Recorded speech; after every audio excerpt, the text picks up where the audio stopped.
యాదాద్రి భూ నిర్వాసితులకు నిర్వాసితుల కోటాలో రేవంత్ సర్కార్ ఉద్యోగాలు కల్పించింది. టీజీపీఎస్సీ ద్వారా ఎంపికైన 112 మంది డివిజన్ అకౌంట్ ఆఫీసర్లకు ఉద్యోగ నియామక పత్రాలు అందజేశారు భట్టి. ప్రజాప్రభుత్వంలో నియామకాలు చేపడుతున్నామని భట్టి విక్రమార్క తెలిపారు. నిరుద్యోగ యువతకు ఈ ప్రభుత్వం అండగా ఉంటుందని అన్నారు.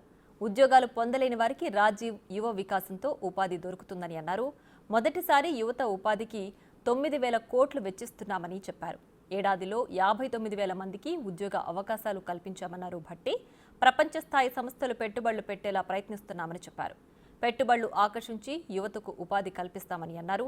ఫ్యూచర్ సిటీతో పెట్టుబడులు మరిన్ని పెరిగే అవకాశం ఉందన్నారు భట్టి విక్రమార్క. ప్రభుత్వం ద్వారా దగ్గర నుంచి ఈనాటి వరకు దాదాపు 59,000 ఉద్యోగాలు రాష్ట్ర ప్రభుత్వం ద్వారా ఈ రాష్ట్రంలో ఉన్నటువంటి నిరుద్యోగ యువతీ యువకులకి ఉద్యోగ అవకాశాలు కల్పించి నియామక పత్రాలు అందించి వారందరినీ కూడా కార్యోన్ముఖులు చేసి ప్రభుత్వ సేవ చేసేటువంటి అవకాశాన్ని కూడా కల్పించాం. కేవలం ప్రభుత్వం ద్వారా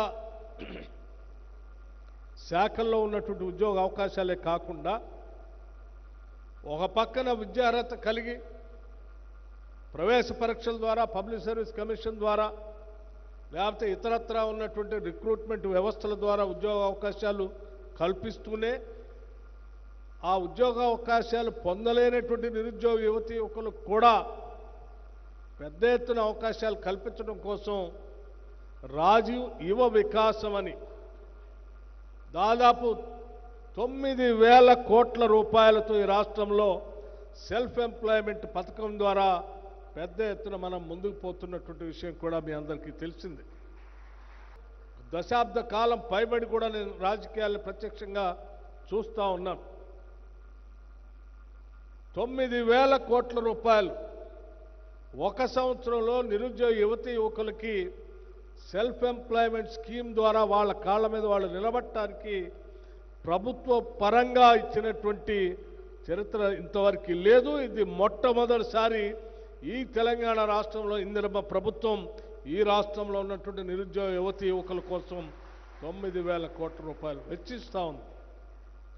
కేవలం ప్రకటనలు మాత్రమే మేము పరిమితం కాదలుచుకోలేదు. ప్రకటించిన నాటి నుంచి అప్లికేషన్స్ పెట్టుకునే దగ్గర నుంచి సెలక్షన్ చేసే ప్రక్రియ నుంచి శాంక్షన్ చేసే తేదీ వరకు ఆ శాంక్షన్ తర్వాత ఆ స్కీముకు సంబంధించినటువంటి కార్యక్రమాన్ని పూర్తి స్థాయిలో గ్రౌండింగ్ చేసేంతవరకు కూడా డేట్స్ని ముందే ప్రకటించి చాలా ధైర్యంతో ఈరోజు నిరుద్యోగ యువతీ యువకుల కోసం ఈ కార్యక్రమాన్ని అనౌన్స్ చేశాం. ఇక్కడికి వచ్చినటువంటి హైటెక్ సిటీ ఈ పరిసర ప్రాంతాలు చూస్తూ ఉంటే ఒకప్పుడు కొండలు గుట్టలు ఏమీ ఖాళీగా ఉన్నటువంటి ప్రదేశాలు.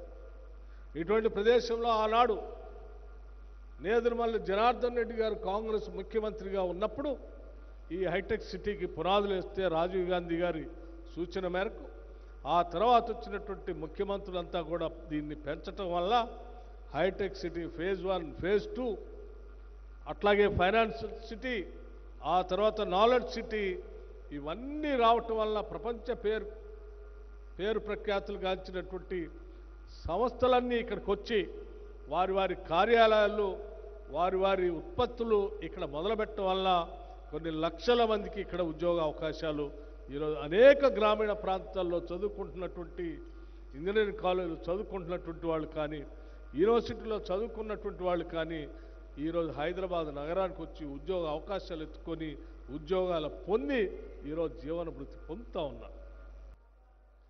చంద్రనాయక్ అదృష్టం చూడండి, ఉద్యోగాలకు చొచ్చులే సన్మానం చేసుకుంటున్నాడు. అది ఆంధ్ర డిప్యూటీ సీఎం గారు చేతుల మీదుగా.